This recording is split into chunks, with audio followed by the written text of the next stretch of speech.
Caesar was captured by pirates off the coast of Asia Minor. Historical sources place the event near the island Pharmacusa and attribute the capture to Cilician pirates active in the region. He was held until his ransom was negotiated, a standard practice for maritime captives in the era. The pirates initially demanded 20 talents of silver as ransom. Instead of fear, Caesar greeted this with scorn, mocking their low valuation and declaring he was worth 50 talents. This bold insult unsettled his captors and revealed Caesar's unshakable confidence even as a hostage. Rather than sitting silently in chains, Caesar integrated himself into the pirates' daily life. He played games, composed poetry, and debated with them, commanding their respect and baffling onlookers by treating captivity as a temporary inconvenience rather than a crisis. At times, Caesar exercised authority aboard the pirate ship. Accounts suggest he could silence the noisy crew with a mere gesture, a remarkable feat of dominance in what should have been his prison, hinting at his future command skills. Caesar vowed vengeance, warning the pirates that once free, he would return to have them crucified. While later retellings dramatized the timing and execution of this threat, his promise symbolized an unyielding resolve not to be humiliated or forgotten. Days passed while Caesar's allies gathered the ransom.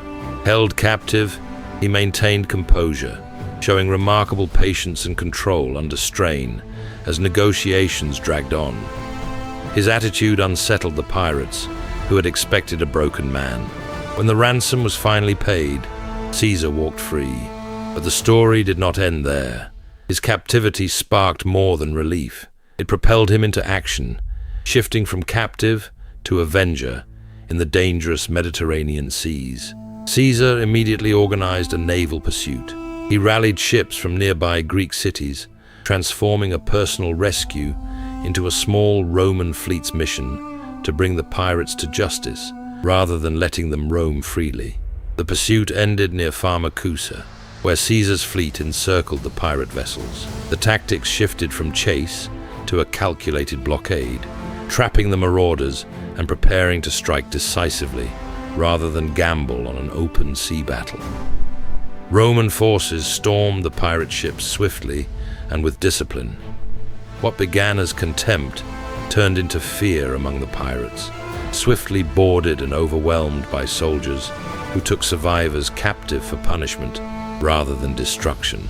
The captured pirates were taken to Pergamum for punishment.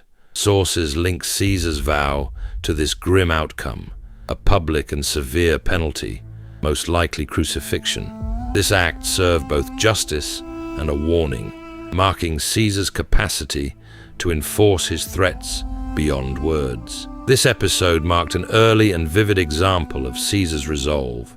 His swift transition from victim to executioner signaled the qualities that would shape his later career: audacity and unrelenting determination in pursuing personal justice. Plutarch and Suetonius provide the main accounts of the pirate episode, focusing on character over events. Modern scholars view the story as a window into Caesar's developing persona and early leadership traits, rather than a simple factual record.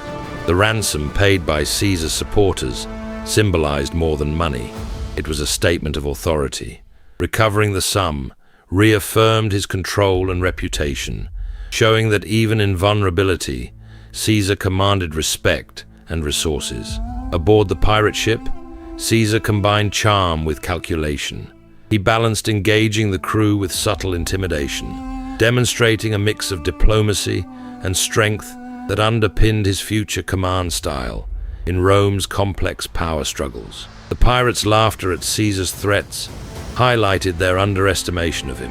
Modern historians see this moment as a literary device contrasting initial contempt with eventual retribution, illustrating the shifting power dynamics in captivity. This story has become a classic example of a captive overturning their fate, a motif in ancient storytelling. Caesar's move from captive to avenger emphasized his emerging authority and ruthless streak, resonating in Roman political culture.